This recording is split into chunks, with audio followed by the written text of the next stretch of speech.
Welcome back to my channel. Welcome back to my channel. Okay, hari ni best. Macam itu. Okay, hari ni best sebab hari ni aku nak pergi tengok cerita childhood aku. Cerita apa? Aku agak terkejut yang diorang sebenarnya pakai spek. Yang sebenarnya diorang buat remake balik. Aku tak tahu ada benda ni dia remake ke ataupun dia prequel kepada yang the original one. So aku macam what the heck. Tengok cerita tu masa sekolah rendah dulu. First time je aku tengok cerita tu, aku terus suka. Aku macam like, this is my kind of movie. I like it. So it's very like sentimental lah nak pergi tengok. So aku just have to. Bukanlah have to apa tau, tapi you know what I mean. Sekejap reverse.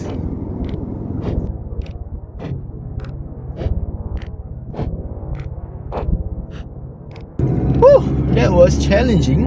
Kita ke depan. Cerita Twister ni dalam 2 jam. Around like 2 hours macam tu. 2 hours and 20 minutes tak silap. Aku kena be comfortable. Aku kena wear comfortable clothing. Lepas tu aku macam kena prepkan diri aku supaya aku enjoy that movie. Storm Chasers. Diorang Storm Chasers dekat US, ada yang legit, ada yang tak legit. Kan ada orang dekat US yang diorang suka chase fenomena cuaca ni, and then diorang will make a content and then they will provide to the research facility for diorang punya weather forecast. So cerita Twister yang original one is more to that. So basically diorang adalah like freelance storm chasers, and they are trying out the technologies and how to solve the tornado issue. Macam mana diorang nak percepatkan warning tornado. Tapi ni premier tau. So aku macam, walaupun tiket agak mahal, tapi aku macam nak tengok juga. Movie ni penting bagi aku. Aku just hope movie ni best lah. Aku memang ada like super high expectation movie ni. Dia better don't mess up lah. Aircon sejuk gila. Dia punya sejuk ni sampai aku boleh tahan ada dalam kereta yang tengah panas. Kereta yang tengah panas menggelegak ni, aku boleh bertahan. Today's a very nice sunny day. Yes, look at the sky. It's nice and sunny today. Sepatutnya aku buat vlog yang aku pergi tengok lagi sekali cerita Twister dan buat a proper review untuk cerita Twister. Tapi unfortunately ada hantu lalu.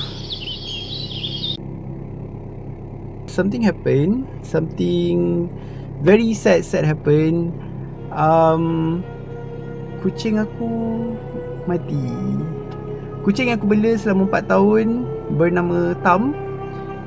Aku bela daripada time PKP, meninggal sebab kena langgar lari oleh orang motor yang sangat tak guna, yang tak ada peri kemanusiaan.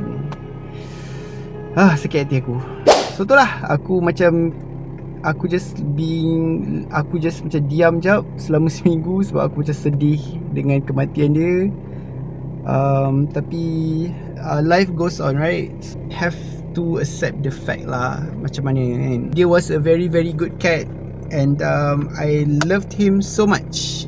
Takkan ada, aku dah decide, takkan ada kucing yang se-cute dia. Dia adalah kucing yang paling cute.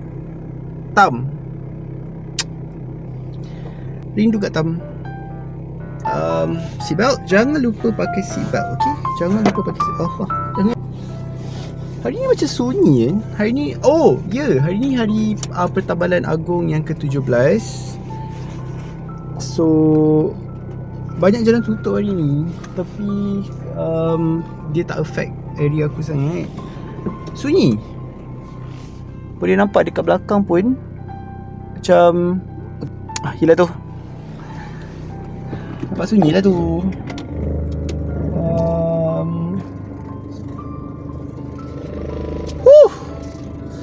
Dia panas, tapi aku lebih rela rasa panas ni daripada tadi. Weh, sumpah sejuk. Buat kerja pun aku rasa macam nak beku. So aku lebih rela rasa the heat compared to the coldness of the aircon. Okay, so aku on the way nak balik rumah. Tapi aku macam ada a bit craving. Aku nak fried chicken. I want fried chicken so bad. So aku nak pergi cari ayam goreng. Aku macam itu. Aku nak pergi mana spek. Aku nak pergi cari ayam goreng. Sebab aku macam craving ayam goreng pula aku rasa. Tahu tak, ayam goreng panas-panas, spicy, cicak sauce. Oh my god.